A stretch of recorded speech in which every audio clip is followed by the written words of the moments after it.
안녕하세요. 한 주 잘 보내셨나요? 오늘날 세계 무역 환경의 특징은 자유무역주의를 표방하는 WTO와 그리고 보호무역을 취하는 개별 국가와 함께 배타적인 지역경제 통합이 공존하고 있는 것이라고 이야기를 할 수가 있습니다. 우리가 이제 WTO와 보호무역에 대해서는 이제까지 이야기를 했으니까요. 이번 시간과 다음 시간 두 강에 걸쳐서 지역경제 통합에 대해서 좀 이야기를 할까 해요. 우선 이제 개념과 유형에 대한 이야기를 좀 하도록 하겠습니다. 자, 지역경제 통합이라는 거는요, 이 말을 이제 번역한 거예요. 그래서 지역경제 협력의 이점과 더 커진 시장 규모를 확보할 수 있다는 그런 점 때문에 2차 세계대전 이후에 나타나기 시작을 했습니다. 가장 대표적인 지역경제 통합 예로는요, 뭐 유럽연합이라든지 아니면 미국, 멕시코, 캐나다 협정 같은 거를 꼽아볼 수가 있어요. 지역경제 통합의 개념을 보면은요, 지리적, 문화적, 경제적으로 이제 유사하거나 관련이 깊은 국가들끼리 서로 간에 이제 간세 장벽이나 비간세 장벽 같은 것들을 철폐해서 재화와 서비스가 자유롭게 이동하도록 보장해서 경제 전반에 걸쳐 상호 협력을 도모하는 것이라고 할 수가 있습니다. 초기에 지역경제 통합은 지리적으로 좀 가까운 국가들끼리 추진을 했었습니다. 왜 지리적으로 가까운 국가들끼리 보통 추진을 했냐면 우선 이제 지리적으로 가까운 국가들의 경우에는 상품 이동 거리가 이제 짧잖아요. 그러니까 가까우니까요. 그러니까 그런 점에서 좋고 또 가까운 옆에 있는 나라라면은 유통 경로 같은 거를 구축하기가 쉬울 거예요. 역시 가까우니까요. 그리고 인접국들은 보통 소비자 취향이 좀 유사한 편이고, 그리고 뭐 공통의 역사라든지 아니면은 관심사 같은 거를 가집니다. 꼭 뭐 우리나라와 일본처럼 꼭 그런 건 아니지만 그렇지만 이제 보통 이런 걸 이제 충족을 할 경우에는 어떨까요? 협력하기가 이제 쉽겠죠. 유럽이 바로 전형적인 이런 경우에 해당한다라고 이야기를 할 수가 있습니다. 하지만 이제 꼭 그렇지는 않아요. 우리나라가 지구 반대편에 있는 칠레랑 FTA를 체결했던 것처럼 먼 거리에 떨어진 국가들도 이제 지역경제 통합을 추진하고 있습니다. 그래서 지역경제 통합은요, 지역무역협정이라고 얘기하기도 해요. 근데 지역무역협정이라는 말은 많이 안 들어봤을 것 같아요. 근데 지역무역협정은요, 요 말을 번역한 말입니다. 지역무역협정이에요. 그래서 앞에 글자 따서 RTA라고 줄여서 이야기를 하는데 이 RTA라는 말은 뭐 신문이나 뉴스에서 가끔 나타나기도 하고요. 저도 뭐 수업하면서 지역경제 통합 너무 기니까 RTA라고 막 이야기하기도 할 거예요. 그러니까 RTA가 지역경제 통합을 의미하는 것이다 라고 받아들여주면 좋겠고요. 그 다음에 이제 한 지역경제 통합체가 이렇게 있잖아요. 그랬을 때 여기에 속한 국가들이 있을 겁니다. 이 국가들을 뭐라고 하냐면 회원국이라고 하기도 하고 영내국, 지역경제 통합 안에 있는 국가다 해서 영내 국가이다라고 영내국이라고 얘기를 합니다. 반면에 이 지역경제 통합체에 포함되어 있지 않는, 속해 있지 않는 다른 나라 같은 경우에는 뭐라고 하냐? 비회원국, 여개국이라고 이야기를 합니다. 제가 여기 네모했는데 나 때문에 안 보였죠. 여개국, 지역경제 통합체 바깥에 있는 나라를 여개국 또는 비회원국이라고 이야기를 합니다. 자, 지역경제 통합은 통합의 심화 정도, 즉 통합에 참여하고 있는 회원국, 영내국들이 경제활동을 하는 데 있어서 얼마나 하나의 국가인 것처럼 행동하는가에 따라서 크게 4단계 유형으로 이제 구분이 가능해요. 4개의 유형은 뭐 자유무역협정, 간세동맹, 공동시장, 경제연합입니다. 그런데 이제 이렇게 이쪽으로 가면 갈수록 통합의 정도가 더 세다라고 생각하시면 돼요. 각 유형에 대해서 좀 더 살펴보도록 하겠습니다. 자, 먼저 이제 자유무역협정, FTA라는 말 여러분, 이게 제일 먼저 이제 가장 1단계 지역경제 통합, 가장 그 통합의 정도가 약한 지역경제 통합인데요. FTA라는 말은 여러분 많이 들어보셨을 거예요. 뭐의 약자냐? 프리 트레이드 어그리먼트의 약자입니다. 말 그대로 자유무역을 약속하는 협정이에요. 즉 회원국들끼리 자유무역을 한번 추진해보자 해서 만든 지역경제 통합이라고 생각하시면 됩니다. 그래서 자유무역협정의 특징은 뭐냐면 영내국 간 상품거래, 간세와 같은 각종 무역 장벽. 근데 주로 이제 간세는 기본적으로 많이 이제 좀 없애거나 아니면 뭐 줄여요. 그래서 뭐 노간세라는 특징은 보통 충족을 합니다. 어찌됐든 간세, 주로 간세이긴 하지만 비간세 장벽도 제거하려고 노력을 하니까요. 하여튼 이런 자유무역을 추구하는 그런 지역경제 통합이다라고 생각을 하시면 돼요. 근데 FTA는 진짜 많이 이제 추진을 하기 때문에 얘가 되게 많습니다. 지금은 개정이 되어서 명칭이 바뀌어졌지만 20년 넘게 유지되었던 북미 자유무역 협정도 있어요. 나프타라는 거 여러분 들어보셨죠? 그 다음에 뭐 EFTA, 뭐 한국과 우리나라와 칠레 간 FTA 등등등 여러 가지가 있습니다. 여기에서 이제 못 들어본 거 요거일 것 같은데요. EFTA는 뭐냐면 유럽 자유무역 연합 이렇게 번역이 돼요. 그래서 EU에 유럽 연합에 가입하지 않는 노르웨이나 스위스, 리텐슈타인 여기서 스웨덴 아니고 스위스입니다. 그 다음에 아이슬란드가 회원국인 FTA다라고 생각을 하시면 될 것 같아요. 자, 다음은 간세동맹을 보도록 하죠. 간세동맹은 FTA의 특징, 즉 영내국 간에는 자유무역, 각종 무역 장벽을 제거한다라는 FTA의 특징에다가 뭐가 가산이 되는 거냐면 여개 국가에 대해서 공동의 간세 정책을 실시한다는 특징을 가집니다. 즉 간세 동맹을 맺은 회원국들끼리는 여개국에 대한 수입 관세율이 동일해요. 그렇기 때문에 원산지 규정 같은 거를 따로 제정할 필요가 없다라고 생각을 할 수가 있습니다. 현대 간세 동맹의 이제 시작은요, 베네룩스 간세 동맹이에요. 근데 이 베네룩스 간세 동맹은 1944년에 2차 세계대전 중에 이제 런던에 망명했던 벨기에, 네덜란드, 그리고 룩셈부르크 이 세 나라 정부가 간세 협정을 맺어서 간세 동맹을 만들었습니다. 그래서 이 간세 동맹을 이 세 나라의 앞글자를 이렇게 따서 베네룩스 간세 동맹이라고 불렀어요. 그 이후 이 세 나라를 뭐 베네룩스라고 이제 불렀다고 얘기를 해요. 그래서 이 세 나라의 경제 협력은 유럽의 경제 협력에 대한 필요성을 좀 인식하게 해서요. EU의 전신인 나중에 이제 나올 텐데 유럽 석탄 철강 공동체라는 게 있거든요. 그런 조직을 만드는데 기여했다고 이제 평가되고 있습니다. 현재 발효 중인 간세 동맹에 해당하는 지역 경제 통합 예로는요, 뭐 엔디언 커뮤니티나 아니면은 메르코스루 같은 것들이 있습니다. 근데 나중에 다 나올 텐데요. 여기에서 잠깐 이제 엔디언 같은 경우는 엔디언 커뮤니티는 안데스 공동체라고 번역이 되기도 하고요. 그리고 뭐 안데스 공동시장이라고 번역이 되기도 합니다. 근데 제가 왜 이 얘기를 하냐면 이게 명칭의 공동시장이라고 번역이 되어도요. 이 엔디어는 지금 이제 곧 살펴볼 공동시장 단계까지의 지역경제 통합은 아니고요. 간세동맹이라고 봐야 됩니다. 그래서 뭐 안데스 산맥 근처 국가들이 회원국인 그런 간세동맹이다라고 생각을 하시면 될 것 같아요.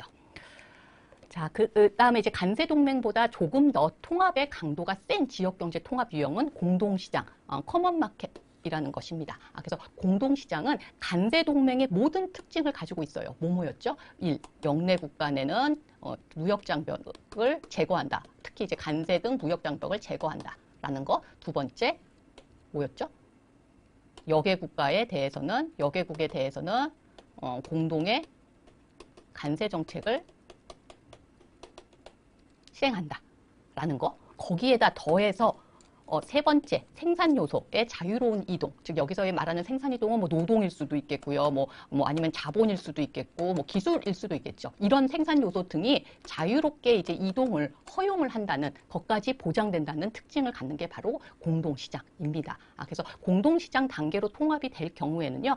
회원국들의 그 회원국의 어떤 회원국의 뭐 노동자나 투자자가 다른 회원국 영내로 자유롭게 일하거나 투자를 할 수가 있고요. 또 기술을 자유롭게 사고 파는 게 이제 가능해진다고 생각을 하시면 돼요. 그래서 뭐 예를 들어서 일거리가 없는 영내국 어떤 두 나라가 이제 회원국 뭐 여러 개가 있겠지만 이 나라에 일거리가 없어요. 그러면은 자유롭게 일자리 많은 다른 옆 나라로 영내국으로 이동할 수 있다. 라는 겁니다. 그래서 이 공동시장의 예라고 한다면은 1993년 이후의 유럽연합이에요. 근데 제가 여기에서 굳이 이거를 붙인 이유는 그 다음 경제연합에서 이제 이야기를 할게요.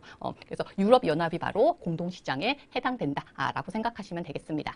자, 마지막으로 이제 공동시장보다 더 통합 정도가 높은 유형이 이제 경제연합. 이 있는데요. 이 경제연합을 뭐 경제동맹이라고 이야기하기도 합니다. 이 경제연합은 공동시장의 특징 요 세 가지를 다 가지고 있고 거기에다가 더해서 단일통화를 사용한다는 특징을 가집니다. 단일통화를 사용하기 위해서는요. 회원국의 재정정책이나 금융정책 같은 걸 조정할 필요가 있어요. 그래서 자연스럽게 재정정책이나 금융정책과 같은 경제정책을 조정한다는 특징을 갖게 됩니다. 근데 회원국들의 재정 정책이나 금융 정책 같은 거를 조정하기 위해서는요. 이를 조정할 수 있는 기구를 설립을 해서 운영을 해야 됩니다. 즉 이 말은 경제 연합 유형에 속한 지역경제 통합이라면 그 회원국은 경제 주권을 어느 정도 다는 아니지만 어느 정도는 포기해야만 한다라는 것을 의미하는 거죠. 그래서 공동시장 단계에서는 독자적으로 경제 정책을 운영을 할 수가 있어요. 그런데 생산 요소 이동을 자유롭게 허용하다 보면 회원국들 간에 마찰이 나타나기가 쉽거든요. 그래서 이런 것들을 방지하기 위해서 공동시장으로 이제 단계까지 통합을 하면 그러면은 자연스럽게 경제연합을 좀 꿈꾸게 된다, 발전하게 된다라고 보면 됩니다. 완벽한 경제연합의 예는 아직은 없습니다. 여기에 근접한 예가 2002년 이후의 유럽연합이라고 얘기할 수 있어요. 왜냐하면 2002년 1월부터 2002년 1월 1일을 계기로 단일 통화인 유로화를 사용을 했거든요. 유로화라는 단일 통화를 사용을 했으니까요. 근데 왜 제가 여기서 완벽한 예가 아니라 근접한 예다, 가까운 예다라고 얘기를 했냐면 유럽연합 회원국 중에 일부 국가들, 뭐 스웨덴이나 체코 같은 회원국들은 유로화라는 단일 통화를 사용하지 않고 있습니다. 즉 회원국 모두가 단일 통화를 사용하는 것은 아니에요. 그래서 유럽연합을 완벽한 경제연합의 뭐 예다라고 보기는 좀 어렵고요. 근접한 예다라고 얘기할 수 있는 거예요. 그래서 제가 여기에다가 물음표를 붙였습니다. 그러니까 그런 걸 생각해 본다면 유럽연합은 사실 제가 공동시장의 예에서 1993년 이후부터 2002년 이전, 즉 2001년까지의 유럽연합을 뭐 공동시장이라고 했고 그 이후는 경제연합이라고 구분한 것 같지만 사실상 현재의 유럽연합은 공동시장 단계이다라고 생각을 할 수 있겠죠. 단지 단일 통화를 많은 회원국에서 사용하고 있으니까 여기에 접어들었다. 가깝다라고 이야기를 할 수가 있는 겁니다. 자, 전 세계적으로 보면 수많은 지역경제통합협정이 존재하고 있어요. 1948년 가트가 출범한 이후부터 1994년 말까지 대략 한 50년 정도 기간이죠. 이 기간 동안 발효된 RTA 건수는 37건에 불과했습니다. 그러다 이제 WTO가 출범한 1995년 이후부터 최근까지 보면 한 30년도 채 안 된 기간인데요. 300건 이상이 발효되고 있어요. 유형별로 보면은요, FTA가 가장 많은 비중을 차지하고 있습니다. 그런데 과거에는 상품교역, 그것도 농산물을 제외한 공산품 교역에 국한해서 이제 장벽을 없애는 거를 이제 그로 FTA를 맺었는데요. 최근에는 뭐 서비스, 지적재산권, 투자 분야까지 다 광범위하게 포함하는 포괄적인 그런 협정의 형태를 띠는 경향이 있습니다. 즉 FTA를 체결할 때 서비스 협정도 동시에 체결하는 경우가 많아지고 있다라고 생각을 하시면 돼요. 자, 이제 대륙별로 대표적인 지역경제 통합체로는 어떤 것들이 있는지 좀 살펴보도록 하겠습니다. 자, 먼저 이제 유럽연합, EU라는 건데요. 제가 이제 좀 전에도 얘기했던 것처럼 아직까지는 유럽연합을 제외하고는 공동시장 단계에 접어든 그런 지역경제 통합 예를 찾기가 어렵습니다. 그런데 이 EU가 공동시장 단계까지 이르기에는 엄청난 시간과 노력이 소요됐어요.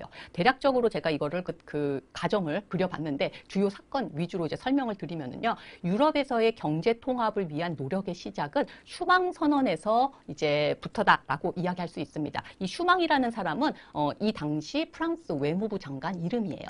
슈망은 앞으로 더 이상 유럽에 전쟁이 일어나면 안 되니 협력을 해야 된다라고 주장을 했습니다. 그래서 슈망의 제안으로 역사적으로 오랜 기간 동안 프랑스와 독일의 주요 분쟁 요인이 뭐였냐면 석탄과 철강석이었거든요. 그래서 이 석탄과 철강석을 공동으로 관리하는 유럽 석탄 철강 공동체, 그래서 ECSC, 유럽 석탄 철강 공동체 이렇게 되는 겁니다. 그래서 이거를 1952년에 결성을 하게 됩니다. 1958년에는 유럽의 경제 통합을 위해서 이제 유럽 경제 공동체 EEC라는 것과 유럽 원자력 공동체 해서 EAEC라는 그런 조직을 이제 설립을 합니다. 그런다가 이후 1967년에 앞에서 지금 얘기한 요 세 조직을 이제 통합을 해요. 그래서 유럽 공동체 EC라는 거를 출범을 시키고 1968년에 간세 동맹을 맺어요. 그래서 1986년에 유럽 단일의정서가 발동이 되면서 유럽 통합의 추진이 급물살을 타게 됩니다. 그래서 1993년 1월 1일부터 공동시장 단계에 접어들었다라고 생각을 하면 돼요. 네, 1993년부터 이제 명칭이 EC에서 유럽 공동체에서 유럽 연합 EU로 이제 바뀌게 됩니다. 간세 동맹에서 공동시장까지 무려 25년 걸렸습니다. 그 시간 동안 인내하며 계속 통합을 위해 노력을 할 수 있었던 거는 미국에 이제 대적하기 위해서는 유럽이 미국에 대적하기 위해서는 또는 유럽 각국의 어떤 국제 경쟁력을 좀 높이기 위해서는 유럽 국가들끼리 협력을 해야 된다. 영내 협력이 무엇보다 제일 중요하다. 이런 인식이 꾸준히 있었기 때문이다라고 생각을 할 수가 있어요. 또한 유럽연합은 단계적인 과정을 거쳐서 단일 통화인 유로화를 출범시키는데도 성공을 했습니다. 근데 이 단일 통화라는 거를 사용하기 위해서 그 전부터 되게 많은 노력을 했어요. 일단 어떤 노력을 해야 되냐면 회원국 간의 환율을 어떤 일정한 좁은 범위 내에서 움직이도록 좀 제한을 시키는 노력을 해야만 합니다. 이걸 꾸준히 해왔어요. 그 노력의 시작은 유럽 통화 시스템. 1979년 유럽 통화 시스템을 발족한 것이었고요. 이후에 이제 시간이 지나면서 조금씩 이 밴드를 좁혀나가는 거예요. 그래서 점점 회원국가 환율을 고정시키는 형태로 운용을 하다가 단일 통화인 이제 유로를 도입하게 됩니다. 유로는 1999년에 이제 유통되기 시작했어요.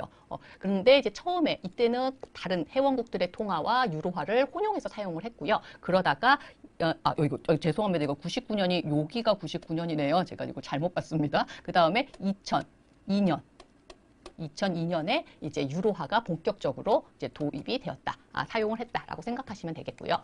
유럽이 목표로 하는 거는 애초 완전한 통합인 유럽 합중국입니다.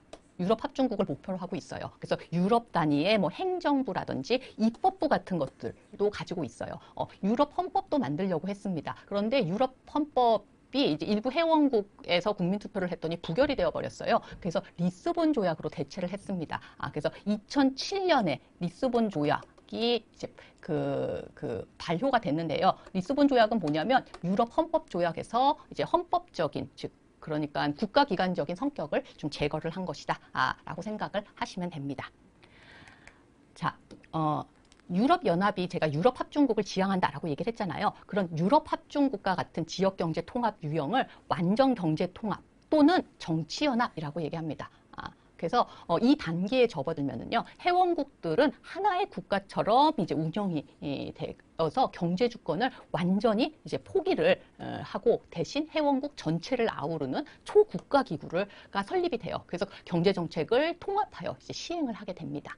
그런데 유럽연합 사례를 보더라도 유럽 합중국 같은 정말 완전 경제 통합, 정치연합을 지향한다 해도 그 이전 단계의 통합 유형인 경제연합으로 가는 것도 어렵다는 점을 알 수가 있잖아요. 왜냐하면 일부 회원국들은 유로라는 단일 통화 사용하지 않으니까 EU도 사실 엄격하게 따지자면 경제 통합 연합이다라고 얘기하기는 어려우니까요.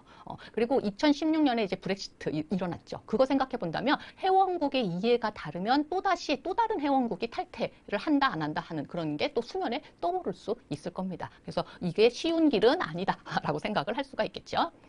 자, 북아메리카 지역의 RTA로는요, 미국, 멕시코, 캐나다 협정이 있습니다. 그래서 미국, 멕시코, 캐나다 협정은 사실 나라마다 좀 명칭이 달라요. 미국 같은 경우에는 미국, 멕시코, 캐나다 협정이라고 하고요. 캐나다 같은 경우에는 캐나다 먼저 씁니다. 당연히. 캐나다, 미국, 멕시코 협정이라고 하고, 멕시코 같은 경우는 제가 스페인어를 모르는데 TMEC 라고 하는 것 같아요. 여기서 T는 스페인어로 이제 협정을 뜻하는 약자고요. 멕시코, 미국, 캐나다 이런 식으로 협정이다라고 이제 불러요. 근데 어찌됐든 이 협정의 전신이 바로 북미 자유무역 협정 나프타입니다. 나프타는 당연히 NA는 노스 아메리카 프리트레이드 어그리먼트의 약자라고 생각하시면 되겠죠. 그래서 나프타는 결국 회원국은 똑같은데 이제 나프타가 지금 현재 있는 협정의 전신이다라고 생각하시면 돼요. 나프타는 캐나다, 미국, 멕시코 간 자유무역 협정뿐 아니라 서비스까지도 이제 서비스 무역 협정도 포함을 했어요. 거기에다가 투자, 지적재산권 조항 등도 포함이 되어 있었습니다. 그래서 회원국 간 관세 장벽, 비관세 장벽이 큰 폭으로 이제 감소되었어요. 미국과 캐나다 같은 경우에는 역사적으로 오랫동안 다양한 형태로 이제 경제 협력을 해왔습니다. 그래서 두 나라가 먼저 FTA에 사인을 했고요. 이후 이제 멕시코가 2년 있다가 제의를 합니다. 나도 끼워줘 하면서 제의를 해요. 그래서 캐나다, 미국, 멕시코 3국 간의 공식 협상이 시작돼서 94년 1월에 이제 나프타가 발효가 됐어요. 그래서 20년 넘게 존속을 했는데 미국에서 나프타 재협상을 하겠다라는 거를 공약으로 내건 트럼프가 당선이 되면서 나프타 재협상이 진행이 됐고 2018년에 이제 개정에 합의를 합니다. 그래서 나프타를 대체하는 새로운 협정이 바로 USMCA. 근데 이게 2020년 7월 1일 발효되기 시작해요. 근데 이거는 나프타를 기본으로 하고요. 나프타를 기본으로 하는데 거기에다가 플러스 마이너스 뭐 알파. 근데 여기서 플러스 마이너스 알파를 주로 미국 입맛에 따라 바꾼 것이라고 생각하시면 됩니다. 그래서 이 미국, 멕시코, 캐나다 협정은 뭘 그러면 이제 그 플러스 시켰냐? 약간의 이제 그러니까 정확하게는 이제 그 자유무역 협정 외에 이제 약간의 경제 통합도 추가했고, 그 다음에 완화할 건 또 완화했고, 뭐 이런 식으로 이제 바뀌었는데요. 우리가 뭐 자세하게 얘기하기는 좀 시간상 어렵고, 그냥 대표적인 거 몇 개만 얘기하자면, 영내국 간의 어떤 노동의 영내국 간 노동의 이동을 완전히 허용한 건 아니고 제한적으로 허용을 합니다. 그래서 이 미국, 멕시코, 캐나다 협정을 공동시장 단계에 있는 RTA다라고 보는 경우도 있는데요. 근데 자유로운 이동을 허용하는 건 아니기 때문에 FTA 성격이 더 강하다라고 생각을 하시면 될 것 같아요. 아니면 또는 뭐 공동시장까지는 아니고 공동시장에 조금 가까워졌다. 그 정도 생각해야 될 것 같아요. 그리고 노동의 제한적 이동을 허용한 거 말고 또 어떤 통합을 추가했냐면요. 비시장 경제라는 조항이 있어요. 비시장 경제 조항. 근데 이건 뭐냐면은요, 세 나라가 지금 이제 FTA를 맺었잖아요. 그런데 이 세 나라 중에 한 회원국이 비시장 경제와 뭐 만약에 FTA를 맺을 경우에는 나머지 두 나라는 이 세 나라가 맺은 USMCA를 폐기하고 둘이서만 양국 간의 FTA를 맺을 수 있다라는 그런 규정이에요. 그래서 여기서 말하는 비시장 경제는 어느 나라를 염두에 둔 걸까요? 그렇죠. 중국을 염두에 둔 겁니다. 중국을 겨냥하려고 이런 규정을 만든 거예요. 그래서 여개국 고립을 목표로 통합 수준이 좀 낮은 FTA에서 회원국이 독자적으로 다른 나라와 조약을 체결할 수 있는 권리를 제약한다는 거는 참 말도 안 된다라고 이야기를 할 수가 있겠죠. 자, 나프타는 이제 대체되었지만 그럼에도 제가 주요 지역경제통합체의 예로 제시한 거는요. 현재의 북미 지역경제통합체인 미국, 멕시코, 캐나다 협정이 나프타를 기본으로 하고 있기 때문에 좀 언급할 필요도 있고요. 그리고 또 오랜 기간 동안 발효되어서 뭐 가시적인 명화, 뭐 결과에 대해서도 이야기할 게 있고 또 나프타는 환경과 노동에 대한 규범을 명문화한 최초의 선진국과 개도국 간에 이루어진 FTA다라는 점 때문이에요. 그래서 얘기할 게 좀 많다라는 겁니다. 왜 근데 이런 규범을 넣었냐 하면은요, 나프타를 처음에 협상을 했을 때 미국의 노동조합과 환경운동가들이 이제 되게 반대를 했습니다. 왜 반대를 했냐면 멕시코 같은 경우에는 임금이 낮고 근무 조건도 열악하고 환경 규제도 좀 별로 안 하잖아요. 미국에 비해서. 그래서 미국 고용이 멕시코로 대체할 것을 우려했기 때문이에요. 그래서 로비스트를 고용해서 멕시코의 노동 조건, 뭐 예를 들어서 뭐 노조를 설립할 수 있는 권리를 꼭 넣어야 된다. 뭐 이런 식의 그런 규정, 뭐 환경 규제에 대한 기준을 강화하는 규정 같은 거를 넣으라고 이제 요구를 했습니다. 그래서 모든 나라가 노동이나 환경에 신경을 쓰는 건 그 당시 아니었거든요. 그래서 이런 움직임은 국제 간행에 상당한 도전이었다라고 말할 수가 있어요. 어쨌든 성공했습니다. 미국이 원래 잘하는 것 중에 하나가 무역 협상을 할 때 막 정치적인 목적, 윤리적인 목적 막 끼워 넣는 거거든요. 그래서 뭐 성공을 했어요. 그래서 그런 규정을 만들었고요. 또 이제 나프타는 문제가 발생했을 때 해결할 수 있는 절차도 이제 만들었습니다. 자, 나프타에는요, 원산지 규정과 현지화 비율 규정이 있었어요. 먼저 원산지 규정부터 볼까요? 나프타는 FTA이기 때문에 여개국에 대해서는 회원국마다 관세 정책이 이제 달랐습니다. 예를 들어서 우리나라 기업이 미국에도 수출을 하고 멕시코에도 수출을 하고 캐나다에도 수출을 한다고 하죠. 그러면 이 우리나라 제품에 대한 미국의 관세율, 멕시코의 관세율, 캐나다의 관세율이 다 다를 거예요. 그러면 우리나라 기업은 세 나라 중에서 가장 저렴한 관세율을 적용받는 나프타 회원국으로 멕시코라고 합시다. 일단 수출을 해요. 그런 다음에 멕시코를 통해서 미국이나 캐나다로 관세 적용 부과되지 않은 채 재수출을 하려고 할 수 있잖아요. 그런 생각이 들겠죠. 그래서 이런 일들을 막기 위해서 애초에 원산지가 영내국이어야만 FTA 규정을 적용받는다라는 원산지 규정을 만든 거예요. FTA보다 더 강하게 통합된 지역경제 통합체인 유럽연합 같은 경우에는 이런 원산지 규정이 없다라고 생각할 수가 있겠죠. 자, 현지화 비율 규정은요, 원산지 규정 때문에 나프타 회원국에 현지 공장을 만들어 놓고 단순 조립만 하는 그런 역외 국가가 있을 수가 있잖아요. 그래서 그런 거를 막기 위해서 만든 규정이에요. 그래서 산업마다 현지화 비율 최소 요구 수준은 좀 다르지만 적어도 50% 이상. 뭐 예를 들어서 신발류라면은 55%, 뭐 신발은 55%, 그리고 뭐 승용차라면은 62.5%는 나프타 지역에서 조달되어야만 나프타의 혜택을 누릴 수 있다고 이제 규정을 했습니다. 그래서 이 나프타가 이제 개정된 게 미국, 멕시코, 캐나다 협정이라고 했잖아요. 여기에서는 자동차 원산지 규정이 이제 올랐어요. 한 뭐 75%로 이제 올라갔어요. 그리고 이것뿐만 아니라 자동차 원산지 규정에서 새로 만든 기준이 뭐냐면 자동차 부품의 40에서 45% 정도를 시급이 15달러인가 16달러인가 하는 16달러 이상의 어떤 노동자가 생산을 해야 한다는 노동 부가가치 기준이라는 거를 도입을 했습니다. 근데 이게 얼마나 좀 웃긴 거냐면요. 생각해 보세요. 캐나다와 미국 자동차 산업의 노동자는 평균 시급이 멕시코보다 훨씬 높겠죠. 그래서 2017년 이게 이제 그 합의되기 이전 기준으로요. 미국이나 캐나다 인력의 평균 시급은 한 20달러가 넘었다고 해요. 멕시코 같은 경우에는 부품 생산이냐 아니면 조립하는 인력이냐에 따라 다르지만 많아봤자 시급이 10달러도 안 됐다라고 합니다. 결국 이 기준을 만들므로써 미국이 노리는 건 세계적인 자동차 메이커들이 이제 미국 안에다가 공장을 다시 이제 짓기를 원한 것이죠. 그래서 미국 리쇼어링을 노리고 만든 규정이다라고 생각을 할 수가 있습니다. 자, 이제 북아메리카 갔으니까 이제 그 중남미로 가도록 합시다. 자, 남미의 대표적인 지역 경제 통합체로는 서든 커먼 마켓이라는 게 있습니다. 이거는 뭐라고 많이 부르냐면 이렇게 길게 부르지 않고요. 보통 스페인어 약자로 표시한 메르코수르라고 이제 많이 부릅니다. 메르코수르라고 이제 많이 불러요.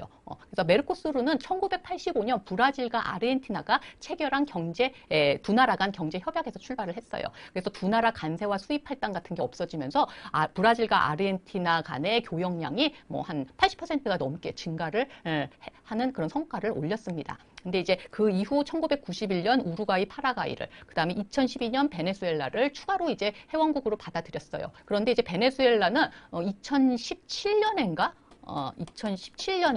회원 자격이 정지가 돼요. 그래서 지금은 베네수엘라는 빠지고 회원국은 브라질, 아르헨티나, 우루과이, 파라과이 4개국이다. 근데 아무튼 회원국 간 완전한 무역 장벽 제거를 꾀하고 있습니다. 그래서 명칭에 공동시장이 있는 거는요. 공동시장을 지향을 한다는 거지 현실은 지금 거기까지 가지 못하고 간세동맹이다라고 생각을 하시면 돼요. 간세동맹 단계의 지역경제 통합체다라고 생각을 하시면 됩니다.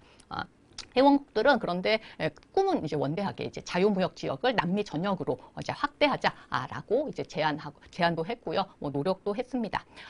중남미에는 메르코수르 말고도 처음에 예로 제시했던 안데스 공동체도 있고요. 그의 카리브 공동체라는 것도 있습니다. 안데스 공동체는 볼리비아, 페루, 에콰도르, 콜롬비아, 칠레가 초기 회원국이었는데요. 칠레가 이제 탈퇴했어요. 그래서 지금은 이들 나라들, 안데스 근처 국가들인 요 나라들이 이제 회원국이다. 하지만 지지부진하다라고 이야기를 할 수가 있겠고요. 그 다음에 카리브 공동체는요, 카리브의 국가들 간의 이제 지역경제 통합체예요. 근데 이것 역시 별다른 성과는 없습니다. 이 둘 다 간세동맹은 간세동맹이다라고 말할 수가 있어요. 자, 그 다음에 이제 마지막으로 아시아 쪽 넘어가도록 합시다. 먼저 아세안이 있는데요. 아세안은 이 말들의 약자인 거죠. 아세안. 이거 번역하면 동남아시아 국가연합이 되겠죠. 그렇죠? 1967년에 설립이 됐어요. 회원국은 필리핀, 싱가포르, 태국, 캄보디아, 인도네시아, 말레이시아와 같은 동남아시아 국가들입니다. 그리고 이제 이 회원국들은 동남아시아 국가들 특징, 천연자원이 풍부하죠. 무역 의존도가 높다라는 그런 공통점을 가집니다.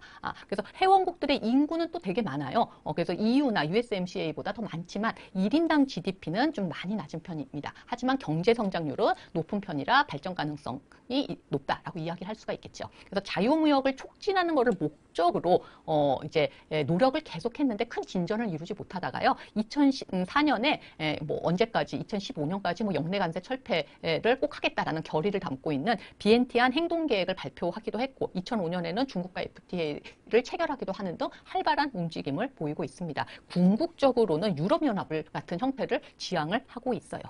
자, 다음은 이제 APEC, 아시아 태평양 경제 협력체입니다.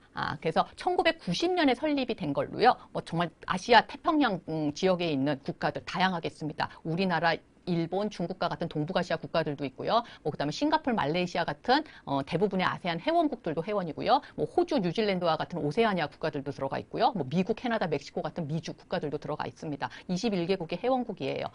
그래서 이들 국가들의 경제적인 협력 증진을 목표하고 있고 지역 내 상호 의존성을 높이고 궁극적으로는 자유무역 지역을 이제 형성하고자 노력을 하고 있어요. 그래서 일본이나 싱가포르, 베트남, 캐나다, 호주, 뉴질랜드 같은 일부 회원국들은 공산품과 농산물 관세를 철폐하고 노동이나 금융, 의료, 지적재산권 등의 비관세 장벽을 철폐하기 위해서 TPP에 이제 참여를 하기도 했습니다. 그래서 TPP는 이 말의 이제 줄임말이에요. TPP. 그래서 번역한다면 환태평양 경제 동반자 협가 되겠죠. 환태평양 경제 동반자 협정이 될 거예요. 여기 하여튼 근데 이게 2005년에가 이제 시작됐어요. 그래서 아시아 태평양 지역의 관세 철폐와 이제 경제 통합을 목표로 시작이 됐는데 그냥 별로 이렇게 그냥 지지부진하다가 2015년인가 중국 견제하려고 미국이 이제 여기에 참여하겠다라고 선언을 하면서 TPP가 막 주목을 받았습니다. 하지만 그 이후에 2017년에 보호무역 추진하는 트럼프가 이제 대통령이 되면서 미국이 탈퇴를 했어요. 그래서 관심이 좀 많이 줄었습니다. 그래서 미국이 탈퇴한 이후에 TPP는 CPTPP라는 한시적인 명칭으로 이제 변경이 되었어요. 그래서 이거에서 여기 C는 컴플리엔시브, P는 프로그레시브의 약자예요. 그러니까 번역하자면 포괄적이고 점진적인 환태평양 경제 동반자 협정 이런 식으로 CPTPP가 번역이 되겠죠. 근데 미국의 재가입 여부가 이제 아직 이루어지진 않았고 미국 제외한 나머지 국가들이 이제 협상을 하다가 2018년 12월 말에 이제 발효되었습니다. 명칭은 그래서 여전히 CPTPP로 쓰는 것 같아요. 자, 이번 시간은 여기까지입니다. 그래서 이번 시간에는 지역경제 통합의 개념, 유형, 현황, 그 다음에 주요 지역경제 통합체로 어떤 것들이 있는지 살펴봤습니다. 그래서 여러분들께서 용어도 정리를 해야 되니까 이런 식으로 한꺼번에 정리하는 것도 좋을 것 같아요. 지역경제 통합의 유형으로 우리가 4개 살펴봤죠. 자유무역 협정, FTA, 그리고 관세동맹, 그 다음에 공동시장, 그 다음에 경제 연합 이렇게 4가지 형태가 있다라고 했잖아요. 그러니까 한번 이렇게 여러분들이 이렇게 항목별로 분류를 해보는 거예요. 예를 들어서 영내 국간의 관세가 있냐 없냐. 그 다음에 여개국에 대해서 공동의 관세 정책을 실시하냐 안 하냐. 그 다음에 생산 요소의 이동을 자유롭게 허용하냐 허용하지 않냐. 그 다음에 단일 통화를 사용하냐 사용하지 않냐. 를 가지고 이게 여러분들이 각각의 유형에 따라서 정리를 할 수 있을 거 아니에요. 그러다 보면은 자유무역 협정, 관세동맹, 공동시장, 경제연합의 용어도 좀 정확하게 좀 받아들일 수 있을 것 같고 또 정리한 김에 주요 지역경제통합체로 얘가 어떤 것들이 있는지 얘도 한번 제시하면서 메르코스루가 뭐고 그 다음에 USMCA가 뭘 의미하고 하는 것들도 정리를 할 수 있을 것 같습니다. 그래서 이런 식으로 좀 정리하면서 이번 시간 배운 내용 좀 복습 한번 해보시기 바랍니다. 자, 그러면 한번 퀴즈를 풀어보도록 할까요?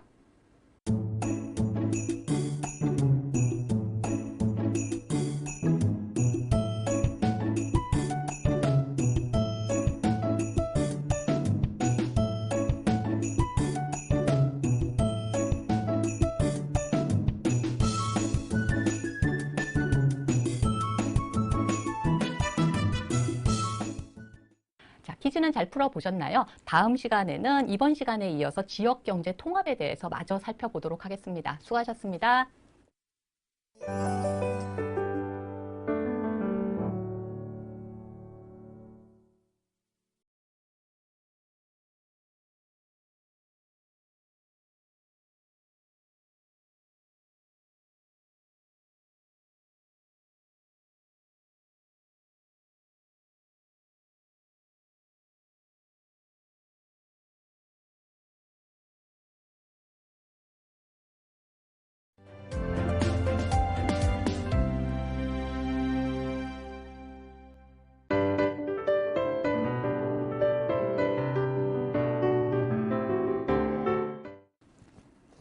안녕하세요. 이번 시간은 지난 시간에 이어서 지역경제 통합에 대해서 살펴보려고 합니다. 지역경제 통합은 회원국들에게 뭐 사회적으로 또 문화적으로 정치적으로 그리고 경제적으로 많은 차원에서 많은 영향을 줄 거예요. 그런데 우리는 이것들을 다 살펴볼 수는 없으니까요. 지역경제 통합 유형 중에서 제일 많은 유형인 FTA의 경제적인 면에서의 효과에 초점을 맞춰서 FTA의 영향을 좀 살펴보려고 합니다. 먼저 이제 정적인 효과로 교역 효과를 이제 볼 건데요. FTA를 체결하게 되면은요, 영내무역. 그러니까 영내무역이라는 거는 회원국 간의 어떤 무역을 영내무역이라고 얘기를 할 수 있겠죠. 이 영내무역은 증가할 것이라고 이제 기대를 할 수가 있습니다. 이를 교역 증가 효과라고 하는데, 무역 창출 효과라고 할 수도 있어요. 그럼 무역 창출 효과 또는 교역 증가 효과.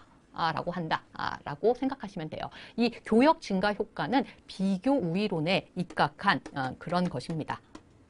그래서 회원국 사이에 존재했던 간세와 같은 보호무역 장벽들이 이제 제거 또는 완화가 되면 그걸로 인해서 회원국들이 비싼 국내에서 생산된 재화를 값싼 영내의 외국 재화로 대체하는 게 된다라는 그런 의미라고 생각을 하시면 돼요. 그러니까 영내국 기업들이 간세 인하 또는 철폐로 비교 우위를 갖게 되는 상품을 중심으로 해서 무역을 서로 이제 하게 될 거라는 얘기죠. 그러면 영내국 국민들은 FTA를 체결한 이후에 비싼 국내에서 생산된 재화를 소비하지 않고 대신 저렴하게 수입된 영내 재화를 소비를 할 수가 있겠죠. 그래서 소비자 후생은 늘어나게 될 겁니다. 그래서 가장 성공적인 RTA 예로 언급되는 EU의 경우 영내 무역이 증가하는 효과를 누렸어요. 그래서 회원국 전체 무역의 한 70% 정도가 영내 무역일 정도니까요. 자, 다음은 이제 역외 무역은 그럼 어떻게 되느냐? 역외 무역이라는 거는 뭐 회원국과 비회원국 간의 무역이 되겠죠. 이 역외 무역은 FTA로 보통 감소합니다. 이를 무역 전환 효과라고 이야기를 해요. 즉 A와 B와 C나라 세 나라가 있는데 A국의 상품 가격이 뭐 C나라 상품 가격보다 더 높은 상황에서 A하고 B가 FTA를 체결을 했다라고 생각을 해보죠. 그러면 A와 B 두 나라 간의 무역을 하는 데 있어서는 영내 무역 장벽이 제거가 되니까 A국 상품이 B국으로 수출이 될 때 관세가 부과되지 않을 거예요. 하지만 역외국인 C국은 여전히 B국에 수출을 할 때 관세를 내야만 하겠죠. 그러면 영내국인 A국 상품의 B국 간의 가격이 역외국가인 C국 상품의 비국 내 가격보다 더 저렴해질 수가 있습니다. 그러면 비회원국 C국에서 수입하던 거를 이제는 회원국인 A국에서 가지고 오는 걸로 대체가 되는 경우가 많을 것이다 라고 생각을 해볼 수가 있겠죠. 즉 비회원국에 대한 장벽이 없다면 비회원국 기업과의 무역이 더 효율적일지라도 FTA로 인해서 회원국 간 교역으로 바뀌는 효과가 나타날 수 있다는 말이에요. 근데 우리가 무역이론에서요. 자유무역은 자원의 어떤 효율적인 배분을 일으키고 보호무역 장벽은 이를 방해한다. 라고 이제 배웠습니다. 이걸 상기해 본다면 FTA로 역외무역은 감소하고 역내무역은 증가하게 될 것이다 라는 거는요. 결국 무슨 말이냐면 영내국 간의 어떤 자율, 그러니까 역내무역은 증가한다 그랬잖아요. 즉 무역을 안 했던 거를 막 새롭게 하게 된다고요. 장벽이 제거됨으로써. 그래서 역내국 간의 어떤 자원의 효율적 배분은 일어날 수가 있어요. 그런데 한편으로는 동시에 또 역외국 가 원래 무역을 했던 게 효율적이어서 역외국으로 또 역외국과 무역을 했는데 FTA를 하게 되면 그 역내국 간의 장벽이 없어지기 때문에 그 이전에는 역외국에서 수입하던 거를 다른 역내국으로 수입하는 걸로 대체되는 무역 전환 효과까지도 생각을 해본다면은 결국 역내국 간의 어떤 자원의 효율적 배분은 나타날지 모르나 전 세계적인 관점에서 본다면 자원의 최적 배분, 효율적 배분을 좀 방해를 할 것이다라고 생각을 해볼 수가 있겠죠. 즉, 전 세계적인 관점에서 본다면 무역으로 인한 부의 증대, 즉 무역 이익은 줄어들 수 있다라고 생각을 해볼 수가 있습니다. 근데 일반적으로 의존도가 높은 국가들끼리 이제 경제 통합을 추진할 경우에는요, 무역 창출로 인한 사회 후생이 증가될 가능성이 크다라고 합니다. 실제로 나프타가 성공할 수 있었던 요인으로는요, 지리적으로 이제 가까웠다는 점과 함께 회원국들이 서로에게 주요 교역 상대국이었다는 점을 들 수가 있어요. 예외는 그러니까 이 점에서 서로에게 중요한 교역 상대국이었다는 거에 예외는 멕시코와 캐나다였습니다. 그 외 나머지 조합, 즉 미국과 캐나다, 미국과 멕시코 이 두 나라들은 상호 간에 서로 주요 교역 상대국이었어요. 특히 미국과 캐나다는 교역 크기가 엄청났습니다. 그래서 나프타에 이제 처음에 사인했을 당시 기준으로 전 세계에서 두 나라 간 상호 무역 규모로는 1등이었을 정도예요. 그런데 이제 나프타가 이제 발효된 이후 미국과 캐나다 무역 규모는 그것보다 더 증가했고요. 그리고 나프타 이전에는 별로 크지 않았던 멕시코와 캐나다가 무역 규모도 나프타 발효 이후 훨씬 많이 늘어났다고 해요. 그래서 나프타는 이제 발효 이후 역내 무역은 증가하고 그리고 역외 무역은 감소하는 그런 전형적인 예를 보여준 사례라고 할 수가 있습니다. 자, 중남미의 지역경제 통합은 제가 메르코스루 정도고 나머지는 좀 지지부진하다라고 얘기를 했었는데요. 그랬던 이유는 중남미 국가들의 많은 나라가 정치 경제적으로 불안정했던 그런 이유도 있지만요. 회원국 간의 무역보다 뭐가 더 컸냐면 역외 국가들에 대한 무역 의존도가 더 높았던 점에서도 그 이유를 찾을 수가 있어요. 예를 들어서 카리브해 공동체 회원국인 자메이카 같은 경우는요. 주요 수출국이 미국과 EU예요. 그래서 EU와 미국으로 수출하던 그 규모가 자메이카 전체 수출의 절반이 넘는다라고 합니다. 메르코스루가 그나마 잘된 이유는 회원국인 브라질과 아르헨티나가 상호 간의 주요 무역 파트너였기 때문이라고 볼 수가 있습니다. 자, 다음은 정적인 효과로 이제 투자 효과를 보겠는데요. 먼저 이제 역내국 입장에서 보면은요, 역내 국가 간 재화 이동이 자유로워짐에 따라서 특정 생산 요소를 많이 사용하는 그런 기업은 특정 그 해당 생산 요소가 저렴한 곳으로 회원국가로 투자를 하려고 할 거예요. 왜냐하면 비교 우위를 누리고 싶을 테니까요. 즉 역내 국가 간 생산 이동이 이루어지고 그 결과 결국 FDI가 해외 직접 투자가 증가하게 될 것이다 라고 말을 할 수가 있습니다. 중복 투자가 사라짐으로써 비용 절감 효과도 있을 거예요. 시장이 통합됨에 따라 각 회원국은 다른 회원국으로 생산하던 중간재의 중복 생산을 좀 포기하게 되어 역내 전체적으로는 비용이 절감되고 효율성이 증대되는 그런 효과가 나타날 것으로 기대할 수 있어요. 그러니까 근데 이제 나프타 사례에서 실제 미국에서 멕시코로의 해외 직접 투자가 많이 증가했습니다. 그래서 역애국 입장에서 보면은 특정 지역경제통합체가 비회원국에 대해서는 여전히 무역 장벽을 가지고 있겠죠. 유지하고 있겠죠. 그런데 역내 장벽은 제거됐잖아요. 그러니까 비회원국 입장에서는 어떨까요? 비회원국 입장에서는 이 장벽이 그 이전보다 더 상대적으로 크게 느껴질 거예요. 그래서 이를 극복하기 위해서 해당 RTA 역내로 해외 직접 투자를 하려고 할 겁니다. 그래서 나프타의 경우 미국, 캐나다 기업들의 생산 입지가 역외에 있었던 게 멕시코로 이전시킨 경우가 이제 많았습니다.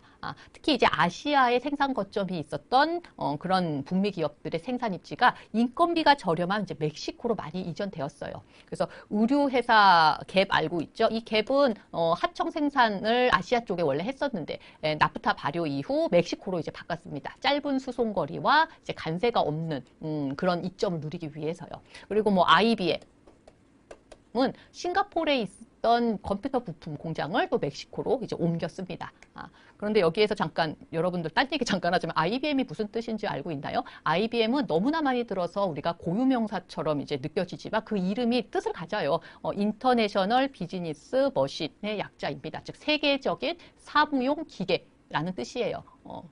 근데 이거 아는 사람 그렇게 있기도 하겠지만 없더라고요. 그래서 제가 딴 얘기 잠깐 했습니다. 여기서 또 잠깐 또 딴 얘기 하자면, 여러분들이 비누 세제 만드는 다국적 기업 P&G 알고 있을 거예요. 이 P&G는 뭐의 약자인지 아세요? 창업자인 윌리엄 프록터랑 제임스 갬블의 성의 앞글자를 이제 딴 거예요. 그래서 19세기 초에 이 두 사람은 각각 양초 회사랑 비누 회사를 설립을 했어요. 그랬는데 이제 결혼을 했습니다. 그런데 장인이 같은 사람이에요. 그래서 그 장인이 두 사이한테 둘 회사를 좀 합병을 하는 거 어떠냐라고 권유를 했다고 해요. 그래서 합병을 해서 탄생한 게 P&G 회사입니다. 이렇게 서구 기업들은 창업자의 성을 이제 따서 기업 이름으로 하는 경우가 꽤 돼요. 뭐 포드 자동차 같은 경우에는 그 창업자인 헨리 포드의 성을 딴 거고요. 그리고 뭐 델 컴퓨터는 창업자 마이클 델의 성을 딴 거고, 뭐 질레트는 창업자가 아마 또 질레트 킹 질레트인가 그랬던 것 같고, 쿠어스 맥주는 창업자인 아돌프 쿠어스의 성을 따서 이제 이름을 지었다라고 합니다. 딴 얘기 이 정도까지 하고 다시 또 수업으로 넘어가도록 하죠. 자, 다음은 시장 규모 확대 효과입니다.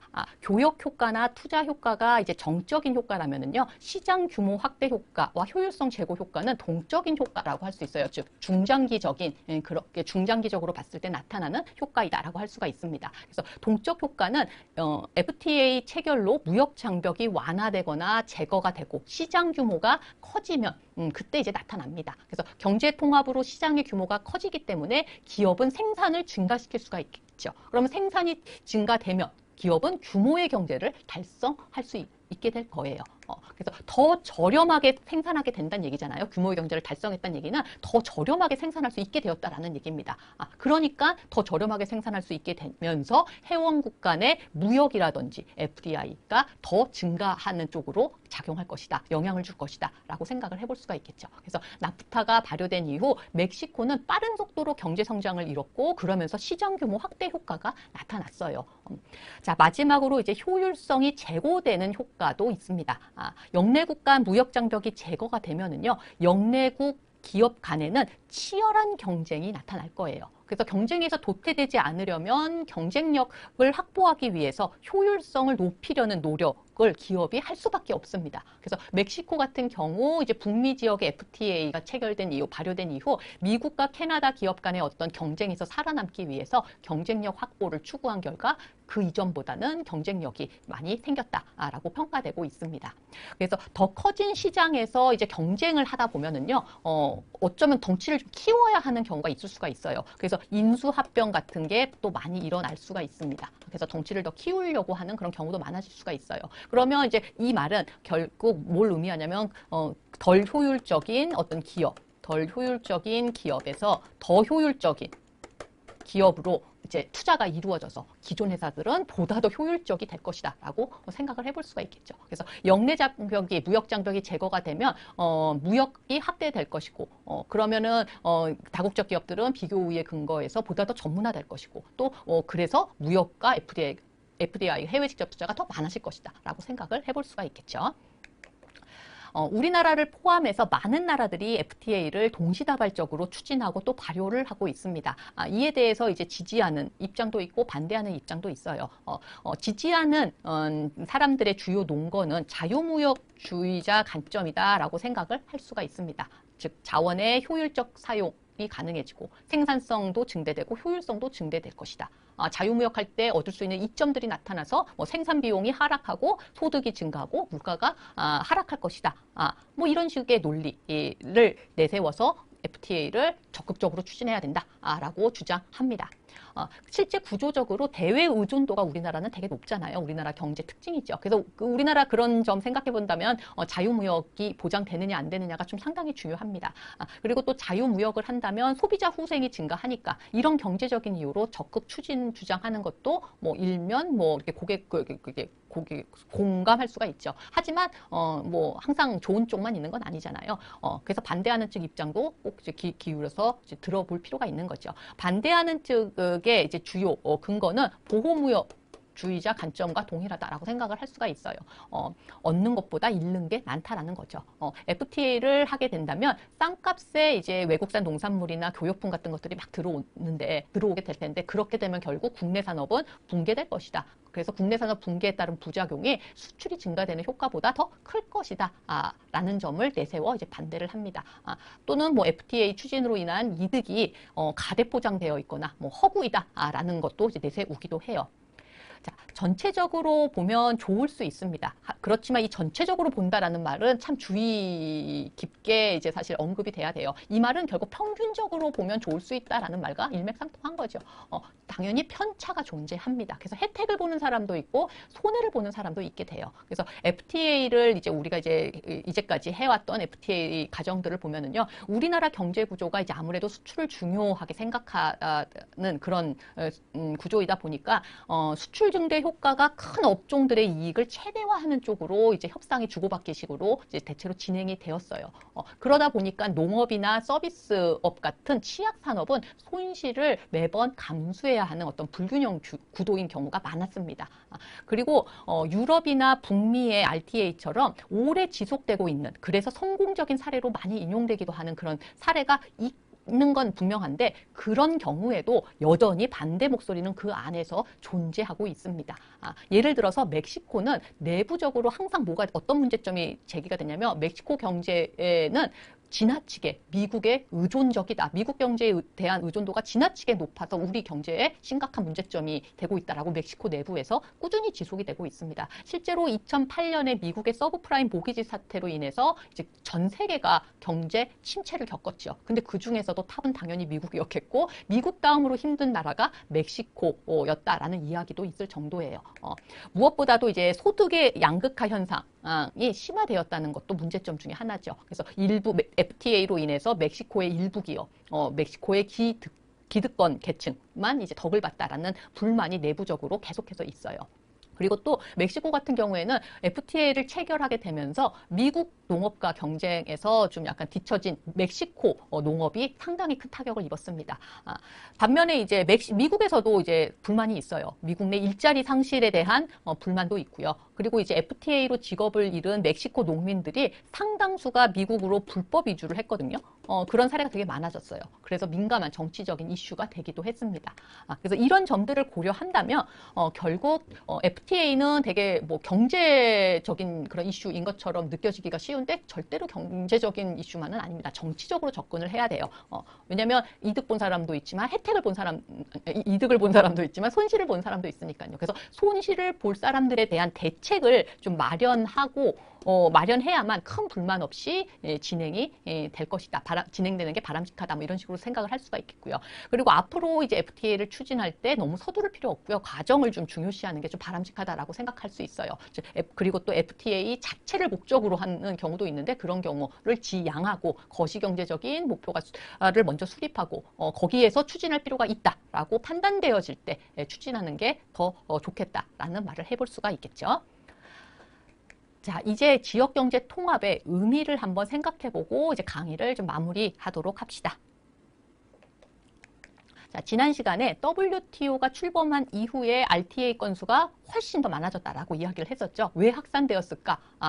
그 원인을 제가 한 3가지 정도로 꼽아봤는데요. 먼저 처음에는 WTO 출범한 이후 첫 번째 라운드가 뭐예요? DDA죠. 그렇죠? 도화개발 어젠다입니다. 근데 이게 되게 더디게 진행되고 있잖아요. 그거 생각해 보면 될 것 같아요. 즉 다자간 무역 협상에 의한 자유무역 실행이 어렵다는 거를 많은 국가에서 실감을 하게 되면서 지역경제 통합을 추진하는 나라들이 많아졌다라고 할 수가 있겠죠. 그리고 FTA의 순기능, 뭐 예를 들어서 뭐 FTA가 경쟁을 심화시켜서 뭐 생산성 향상에 기여하고 무역이 확대되고 해외 직접 투자 유입이 많아지고 그래서 경제 성장의 원동력으로 작용한다는 인식이 확산된 것도 그 배경으로 꼽아볼 수가 있습니다. 마지막으로 지역주의를 추구하면 실익이 커진다라는 인식이 확산된 것도 그 배경으로 꼽아볼 수 있어요. 지역주의라는 거는 특정 국가의 배타적 호혜 조치를 의미하는 것입니다. 자, 지역경제 통합 관련 협정은요, 가트나 WTO 협정의 회원국 간의 MFN 원칙, 즉 체국 대우 원칙 적용해서 예외로 인정을 받고 있습니다. 단지 조건이 회원국 간의 완전 자유무역을 실현하고 FTA 같은 RTA를 체결했다라고 해서 비회원국에 대한 기존 무역 장벽을 더 강화하면 안 된다. 즉 현 상태로 유지하거나 완화해야 한다는 조건이 있어요. 더 강화하면 안 된다라는 조건이 있고, 또 하나 RTA를 협정을 체결한 국가들은 체결 즉시 WTO 해당 기구에 통보할 의무가 있습니다. WTO는 사실 다자간 협상을 지향하잖아요. 그래서 다자주의라고 이야기할 수 있고요. 지역경제통합은 지역주의 라고 이야기를 할 수가 있습니다. 그래서 이 둘이 공존하고 있다는 게 현재 글로벌 무역 환경의 특징 중에 하나예요. 그러니까 지역주의랑 다자주의가 어떤 관계인지 좀 이야기할 필요가 있겠죠. 먼저 그 이야기 하기 전에 글로벌화 시대의 지역주의가 막 공존하는 이유는 뭘까요? 두 가지 상반된 시각이 존재하는데요. 하나는 뭐냐면 다자주의가 더 좋아요. 다자주의가 더 좋은데 좋기는 다자주의가 정말 베스트지만 그렇지만 이게 추구한다는 게 참 어려우니까 우선 전체 다자주의로 이제 협상하는 게 어려우니까 우선 협력할 수 있는 국가들끼리 일부 모여서 이제 자유무역을 하자. 그러고 나서 글로벌 자유무역을 추진을 하겠다 하는 그런 의도로 보는 시각이 있을 수가 있겠고요. 이 시각과는 반대로 글로벌화에 대한 어떤 뭐라고 할까? 방어수단? 글로벌화에 대한 방어수단으로서 지역주의가 유행한다라고 보는 시각도 있습니다. 즉 글로벌화로 인해서 많은 부작용들, 뭐 예를 들어 국제금융시장 교란 같은 거 있잖아요. 한번 이런 거. 그런 것들이 있는 건 분명한 사실인데 개별 국가가 혼자서 대처하기는 역부족이니까 편을 짜자. 그래서 이런 위험을 한번 해결을 하기 위해서 협력 기반을 마련해야 된다. 그래서 지역주의가 확산된다라고 볼 수도 있다라는 얘기죠. 자, 그러면 이제 지역경제 통합이 글로벌한 자유무역으로 가는 징검다리일지 걸림돌일지 한번 의미를 좀 생각을 해보도록 합시다. 우선 RTA는 영내 국가 간 장벽을 완화하거나 제거하는 거잖아요. 그렇기 때문에 이 말은 결국 영내에서는 자유무역을 추구하겠다라는 얘기입니다. 그리고 글로벌 다자주의와 대비하면 아까도 얘기했지만 작은 규모로 협력을 도모하는 것이 다자주의로 협력을 도모하는 것보다 훨씬 더 쉽겠죠. 그렇기 때문에 RTA를 글로벌하게 자유무역으로 가는 징검다리로 볼 수가 있습니다. 반면에 건립도로 볼 수도 있어요. 지역경제 통합은 역의 국가에 대해서는, 즉 밖으로는 대타적입니다. 즉 여전히 역의 국가에 대해서는 보호무역 장벽을 유지하고 있어요. 그래서 이 역외국 입장에서는 이 장벽이 그 이전보다는 더 크게 느껴지겠죠. 똑같이 유지된다 하더라도 영내국 안에서는 장벽들이 다 없어졌으니까요. 그렇죠? 그래서 이런 의미에서 이 지역 경제 통합체를 뭐라고 부르기도 하냐면 경제 블록이라고 부르기도 합니다. 그래서 RTA를 운용하는 과정에서 역의 국가에 대한 차별을 만약에 강조를 하는 쪽으로 운용이 된다면 자유무역으로 가는 전 단계라고, 즉 징검다리라고 보기는 어렵겠고요. 보호주의를 더 강화하는 길이라고 생각해야 되겠죠. 그런데 만약에 이렇게 된다면 세계 경제는 어떻게 될까요? 그냥 여러 개의 큰 경제 블록으로 분할이 되고 종국에는 글로벌 경제의 균형적인 성장이라는 것은 동화책 속 이야기가 될 거예요. 결국 지역경제 통합 입장과 글로벌 입장 간의 어떤 밸런스 문제가 되겠죠. 자, 그러면 이제 최근의 지역경제 통합 움직임들을 보면은요, 기존 두 나라 간, 양국 간 FTA도 이제 확산이 되고 있지만, 다수 국가가 참여하는 경제 블록과 개별 국가 간의 어떤 RTA도 개별 국가 간 FTA도 점차 늘어나고 있습니다. 뭐 예를 든다면, 뭐 EU랑 뭐 우리나라 간의 FTA, 뭐 EFTA랑 뭐 캐나다 간의 FTA 이런 것들도 많이 늘어나고 있어요. 그리고 또 경제 블록 간의 FTA도 좀 논의되고 있습니다. 뭐 예를 들면 EFTA와 메르코스루 간의 지역경제 통합에 대한 논의 같은 것들이 이루어지고 있어요. 그래서 진행 중인 것도 있고 중단된 것도 있습니다. 그런데 중단된 논의라 하더라도 다시 또 재개될 가능성이 아주 없다고는 말을 할 수는 없어요. 앞으로 이제 이게 어떤 식으로 될 것인가, 그래서 지역주의가 다자주의에 어떤 영향을 미칠까를 좀 생각을 해야 앞으로의 전망하는데 좀 도움이 될 수가 있겠죠. 두 가지로 또 생각 가능해요. 먼저 이제 긍정적인 영향을 미칠 것이다. 지역주의는 다자주의에 긍정적인 영향을 미칠 것이다 라고 볼 수 있는데요. 그 근거는 EU야 어쨌든 지역경제 통합을 추진하고 있는 국가들 대부분은 WTO 회원국입니다. 그렇기 때문에 다자적으로 가능한 수준의 이상의 자유화를 영내에서 추진해야 할 거예요. 다자주의 협상에서도 RTA 이상의 자유화를 추진하려 한다면 지역주의는 더 큰 자유화를 위한 어떤 기초로 작용을 할 수가 있겠죠.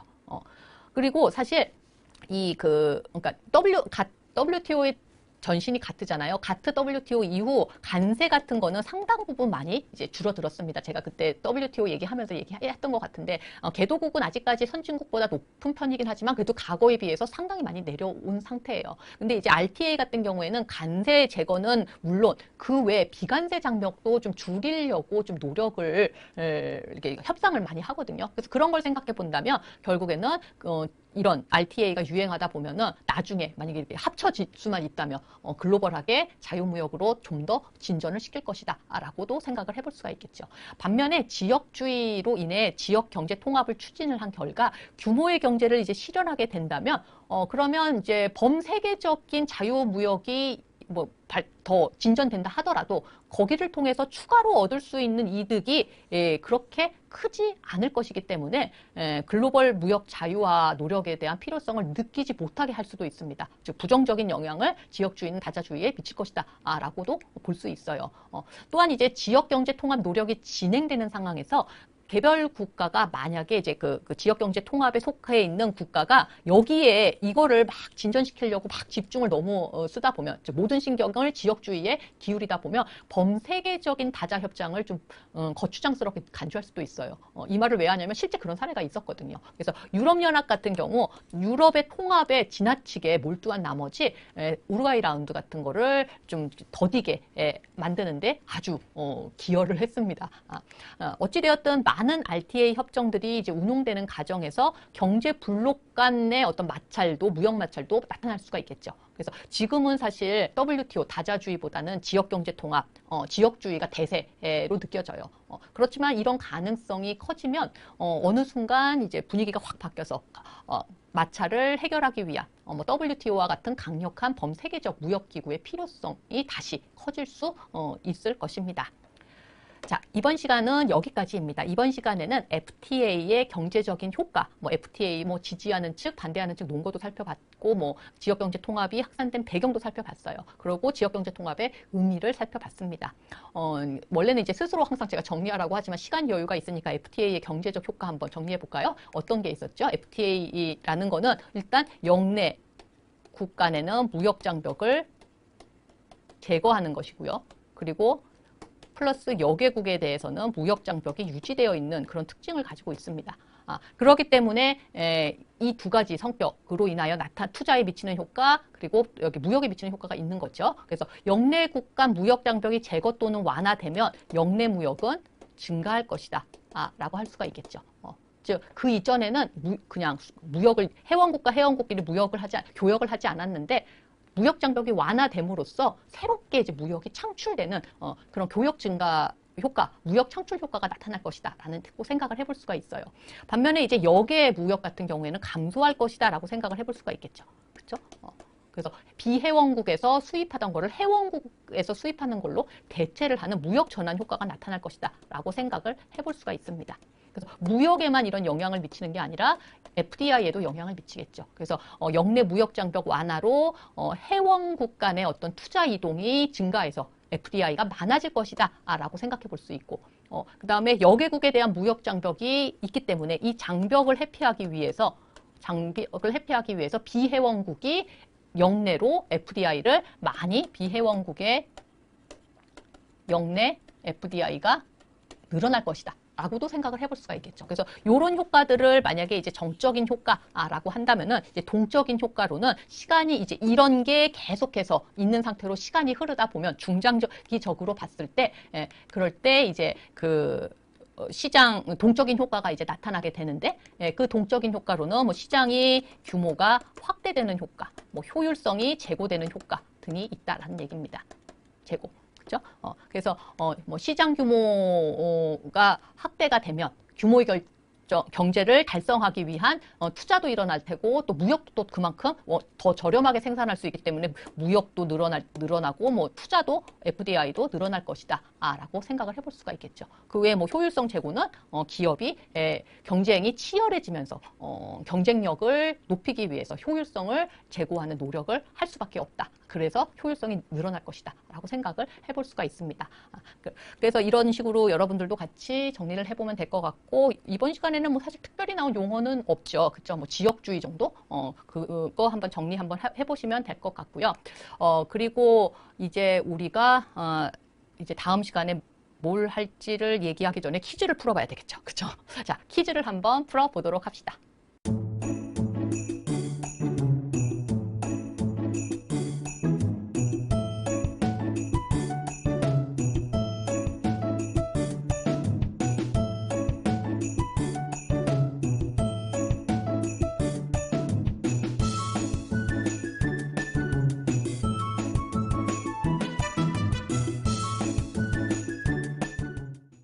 자, 퀴즈는 잘 풀어보셨나요? 자, 길었던 글로벌 무역 환경에 대한 수업은 이번 시간까지였습니다. 다음 시간부터는 이제 새로운 주제로 쭉쭉 넘어갈 거예요.